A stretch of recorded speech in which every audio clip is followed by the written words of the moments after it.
Labadiena, gerbiami visaginiečiai. Seniai neatsakinėjau klausimus, seniai neteikiau informacijos. Labai tikėjausi, kad gal ir pakanka informacijos, tačiau matau, kad kaip ji iškraipama, kaip ji pakreipiama savo linkme ir stengiantis pasakyti tik dalinę tiesą arba kartais visiškai netiesą, stengiantis pasakyti kartais tiesiog savo pamąstymus ir būtent negatyvę prasme, todėl matau, kad būtina atnaujinti šitas laidas, būtina teikti iš pirmųjų lūpų informaciją, kad žinotumėt bent jau mano nuomonę ir nuomonę tą, kuri vyksta administracijoje ir kodėl darome, kam darome ir kokių rezultatų siekiame. Tai pirmoji informacija buvo apie tai, kad aš ir komanda buvome nuvykę į Tateną, tai yra branduolinės energetikos agentūra Vienoje, ir taip labai jau tendencingai pasakyta, kad į tokius renginius važiuoja tik siauro profilio specialistai, tai aš matau, kad tiesiog žmonės nežino, apie ką kalba, nežino darbotvarkės, nežino tikslų. Tai čia noriu pasakyti, kad tai buvo kvietimas iš Tatenos atstovauti Lietuvą, atstovauti miestą, ir suvažiavo iš viso pasaulio miestų merai, kuriuose yra branduolinė energetika, tame tarpe ir, aišku, iš Lietuvos, tai važiavau aš, energetikos ministerijos kvietimu ir taip pat asmeniniu kvietimu iš Tatenos generalinio direktoriaus, tam, kad pristatyti viziją, pristatyti požiūrį, kad žalioji energetika, tame tarpe ir branduolinė energetika, turi turėti vietą energetikos srityje, ir mes tam pasiruošę. Ir daugiau nei 40 pasaulio merų buvo suvažiavę į šią konferenciją ir pasirašė deklaraciją, teigiančią, kad esame pasiryžę vystyti branduolinę energetiką kaip vieną iš pagrindinių žaliųjų energetikos šaltinių. Todėl manau, kad tai itin svarbi misija, ir juolab, kada kartais oponentai sako, kad tik siauro profilio specialistai susirenka į tokius renginius, tai taip jau atsitiko, kad turbūt vienintelis iš merų, kuris buvau kaip ir siauros profilio specialistas, turintis būtent tą išsilavinimą ir dirbęs pačiam branduolinėme objekte, ir taip pat kaip atstovaujantis visą miestą, o šiuo atveju ir Lietuvą. Todėl svarbu atsiverti, svarbu parodyti, ir kiekvienas šitas žingsnis artina prie to, kad ir Lietuva kaip valstybė galimai priims sprendimus dėl branduolinės energetikos ateities Lietuvos ribose. Kita kelionė buvo į Ukrainą, į Kijevą. Šita kelionė buvo organizuojama mūsų miesto, buvau pakviestas mūsų miesto partnerio, mero, Slavutičiaus miesto mero, tam, kad palaikyti, pabūti kartu šituo sunkiu Ukrainai periodu, ir mes tą padarėme. Mes tą padarėme ne žodžiais, o darbais, ne tik, kad remiame Ukrainą ir finansiškai, ir pas mus atvyksta vaikai, ir ką galime teikiame, ir kitas pagalbas. Taigi nuvykome tam, kad pademonstruoti, kad mes esame su Ukraina, mes esame už Ukrainą, ir mes visokeriopai palaikome ją. Ir daug kas kalba, kad reikia tik finansiškai padėti, ginklais ir taip toliau, bet ir moralinė pagalba, ji irgi labai svarbi. Noriu pabrėžti, ką pamačiau. Pamačiau stiprią tautą, pamačiau stiprią Ukrainą, stiprius žmonės, kurie pasirengia kovoti iki galo, kovoti už pergalę.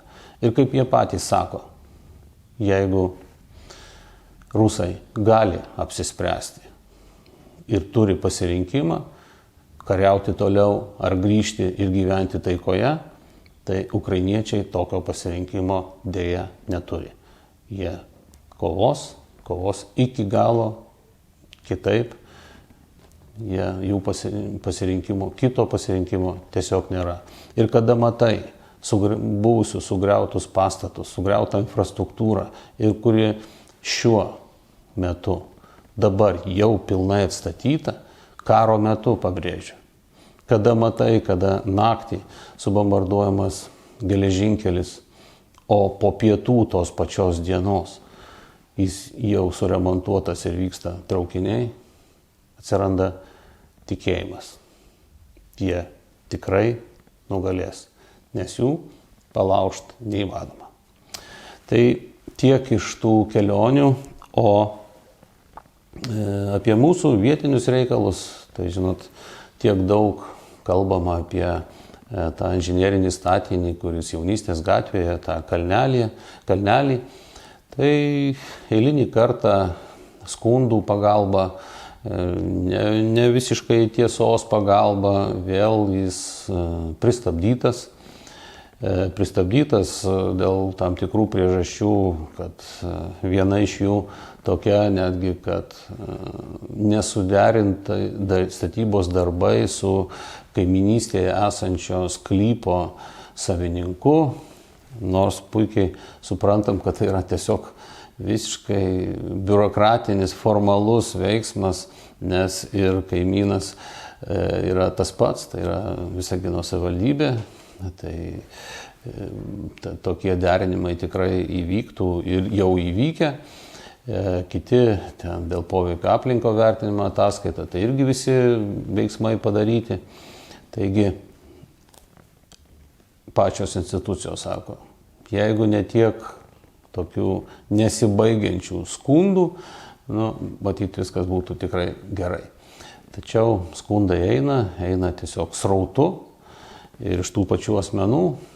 Ir aš visada klausiu, o kokio tikslo siekiam? Kokio mes tikslo siekiam tokiais skundais? Kalnelis bet kuriuo atveju bus. Medžiai tie, kurie iškirsti, jau jie iškirsti. Tai reikėjo tada kalbėtis apie tai, kada buvo projekto derinimas, kada dar nebuvo pradėti darbai. Dabar tai reikia tiesiog užbaigti. Ir vietoj to, kad jau dabar galėtumėm matyti supiltą kalną, kuris jau tvirtėtų, kuris jau būtų ruošiamas žiemai, mes matome tik tai statybos darbų kažkokią eigą, jų pristabdymą. O prie ko tai veda? Prie eilinio terminų nukelimo ir, aišku, pačio objekto pabrangimo. Kas bus vėl po metų sakoma, žiūrėkit, pabrango, nelaiku padarytas ir taip toliau. Nors patys tą ir sugeneravom. Taigi, kitas taip pat toks labai nuolat dėmesio centre objektas, tai Vilties 3. Ir dar vienas pavyzdys, kad turime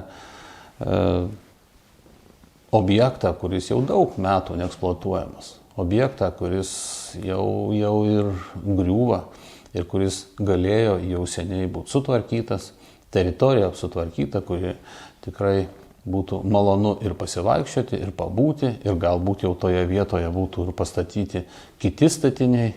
Tačiau vėlgi skundų, teisminių ginčų procese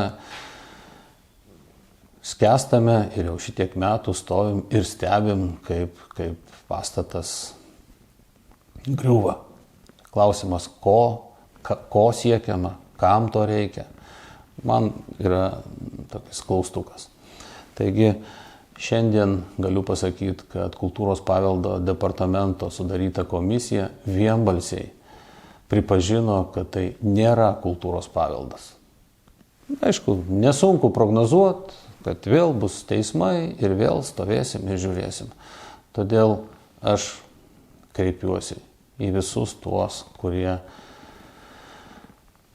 kaip ir deklaruoja, kad vardan miesto, vardan gyventojų.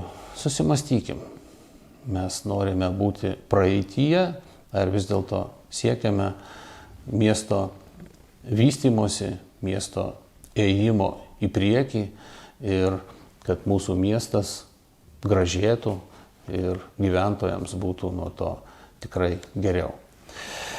Taigi dar vienas iš klausimų, kuris jau seniai gautas iš gyventojų, tai mieste sklinda gandai apie planuojamą neformaliojo ugdymo įstaigų ir kultūros centro reorganizaciją.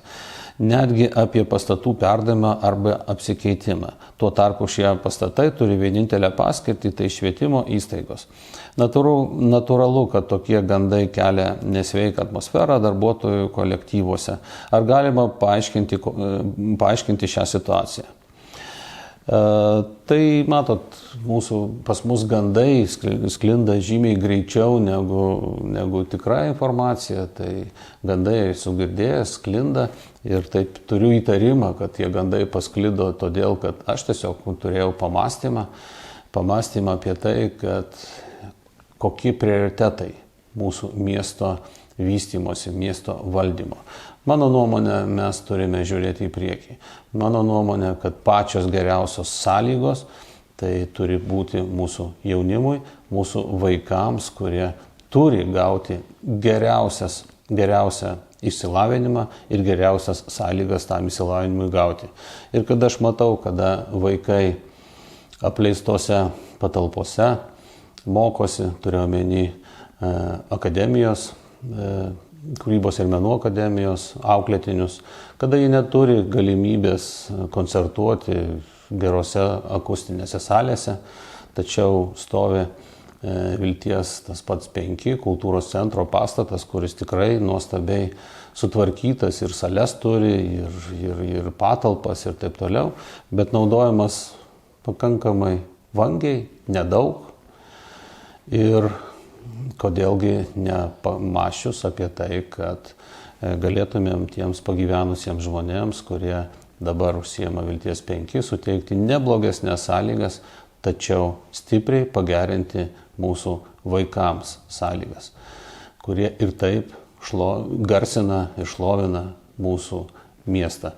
Tai buvo tik pamąstymai, sprendimų kol kas nėra jokių. Tačiau, kaip jau ir rašoma, gandai labai greitai pasklinda. Taigi, pasikartoju, sprendimų nėra, pamąstymai yra ir jeigu būtų sprendimai, matyt, tie gandai juos labai greitai išnešiotų ir sprendimas, kada įvyks, jau tada tikrai bus ir patys faktai. Tai tiek, ką norėjau šiandien pasakyti.